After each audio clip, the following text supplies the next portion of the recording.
I remember when you and I met, what did I say I wanted to do? I said, you said, what do I you want to do with your business? You were like, man, I want to storm the castle. I want to, I want to win. I want to be, I want to beat the henchman, I want to be the video game king. Right. Okay. So that was the point. The point was stop and smell that's my metaphor for stop and smell the roses. Was I told you said, what do you, because like everybody does this. You got to have like a destination, right? Like what's your goalpost? Where's your destination? You always start there and then we'll just devise a plan. And my plan was, and I told you this and you laughed at me.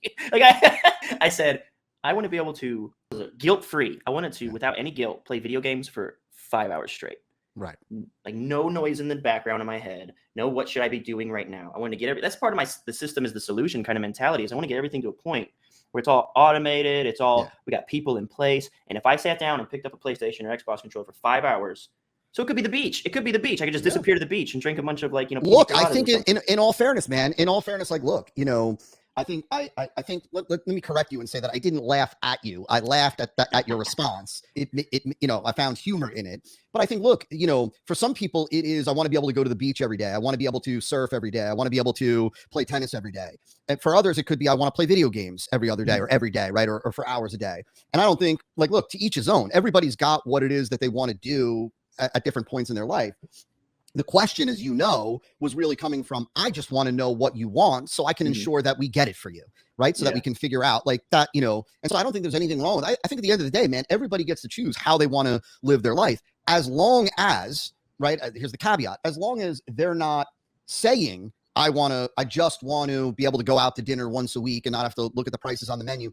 And right, as long as they're not just saying that because they don't believe that they can have what it is that they really want and they're settling. If that's not settling and that's ultimately what somebody really wants, then to each his own, man. And I think everybody can live, everybody should live the life, man, that they're most inspired by or most, excited about, whatever that may look like, no matter how it may appear or feel to others who have different aspirations.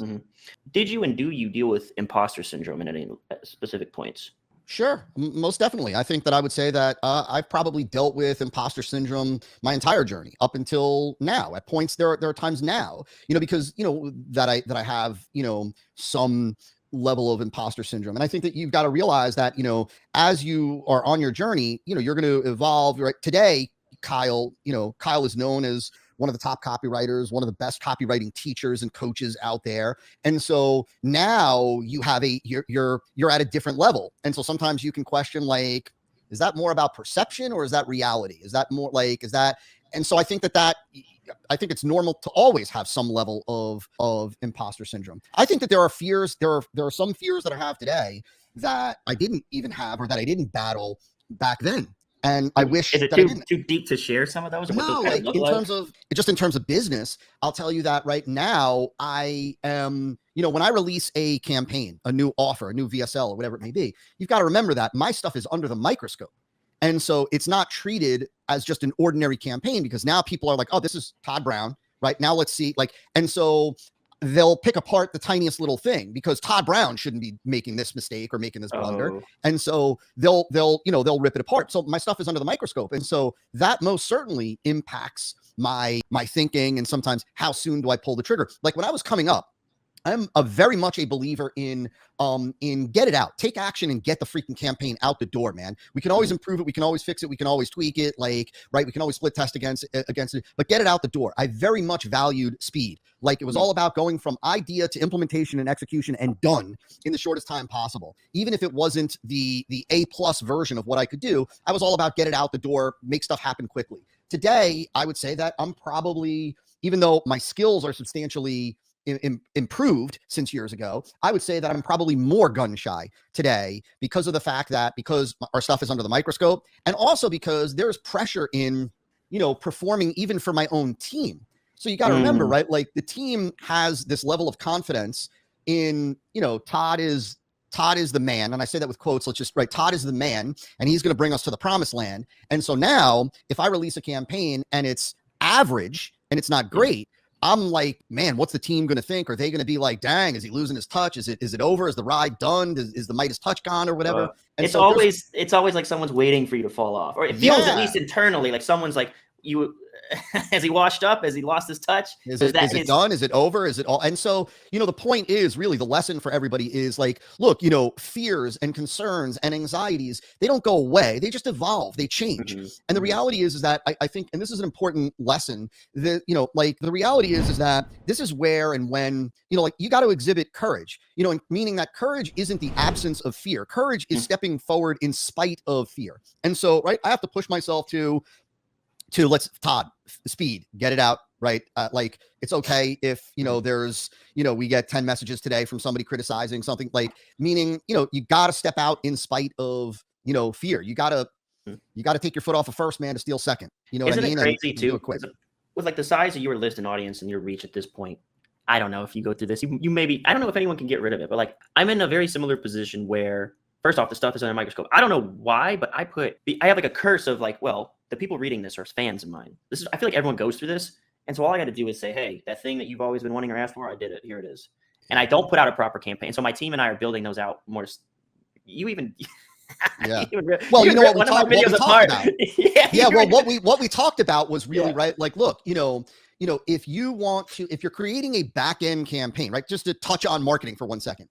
If you're creating a back end campaign, ultimately a campaign for your house file. And let's even take it one step further and say that you're creating a campaign and an offer for buyers on your house file, right? Well, then cool, create it. You can create it based on that, based on the existing relationship and trust and prior value that you've delivered. But when you're trying to acquire buyers, none of those things exist, right? And so you can't treat it like, well, I'm talking to fans, because the reality is that you're not talking to fans. And so you have to achieve a level of credibility, authority. You have to demonstrate proof. You have to demonstrate skills. And especially you, like, look, not to plant the seed for fear, a fear for you. But look, when I come across let's say a new offer for a copywriting training, let's just say, right? And, I'm an avid student of the market. So I pay attention to what everybody is saying and how they're saying it. And so when I come across an offer from a copy coach on how to write copy, one of the biggest things that immediately stands out to me and likely stands out to everybody else is the quality of the copy that is in the message. And so if the copy isn't that good, I'm like, well, what are the odds on this guy having copy chops to be able to teach people? Even if the offer is great, even if the campaign is great, even if they've got upsells and downsells and bumps and all this, and even if all the pieces are in place, right? So in other words, it's kind of like, if somebody's promising you that they can teach you copy, well, part of how they're judged is the quality of their copy. If somebody is teaching you, like how to, I would say for me, if somebody is teaching you, how to have a gorgeous green lawn, and you look at their house and their lawn is beat up and dead and busted, well, what's the likelihood that this person is going to be right? And even if that's not true, even if there's no logic in that, right? Even if there's a fallacy in there, the reality is that's how we judge. And so that's, that's so as now I'm supposed to be the marketing guy, the customer acquisition guy, the messaging guy. Now there's more pressure, but like, look, that's the nature of the beast, and you got to move forward. And at the end of the day, what you should care about most in your business are the response from the people that spend money with you. That's the truth. We get the most complaints we get are from people that never bought a darn thing from us. Yeah. That's the thing I was actually about to ask, where I distracted myself, is does it ever go like seeing like the negative that like, you got this huge following in list, you got 10,000s of people, and then you get this one guy that sends like this cutting message in this customer service box, and it's like this email sucks, and it's like, what? Yeah, I never, like, look, there are some things bother me. First of all, I don't see a whole lot of it anymore. I made sure that I don't have to see a whole lot of it. Certain things, the majority doesn't bother me, because really I feel bad for them when they're like, this is a scam. And I'm like, geez, man, like you've been so misled and so like you're missing out because you don't realize that while there are scams, not everything is a scam. Don't throw the baby out with the bathwater.